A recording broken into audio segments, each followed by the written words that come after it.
আমার ফ্যামিলি থেকে কোনো রকম সমস্যাই হবে না। প্রবলেমটা হবে তোমার ফ্যামিলি, চৌধুরী অ্যান্ড গ্রুপের একমাত্র ছেলে বলে কথা। আর আমার বাবা সামান্য একজন কর্মচারী। তুমি আমার লাইফের সবচেয়ে বড় প্রপার্টি। শুকনো পাতা কাঁপত একা ডালে, গন্ধ খুঁজে ডুবেছি রুমালে।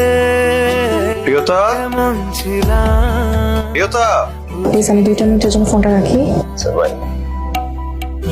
আকাশে অল্প নীল, ভুল হতো অন্তমিল, একা একা রঙ আমি খুব ক্লান্ত প্রিয়তা। ছিলে না যখন। কাল আমার বার্থডে। তুমি আমাকে আগে বলবে না, গ্র্যান্ড পার্টির আয়োজন করতাম। নেক্সট উইকেন্ড আমার বাসাটা খালি থাকবে, বাসা আসবে। ঝিমিঝি মন কেমন ছিলে না যখন। ভালোবাসা দিন কতটা রঙিন তা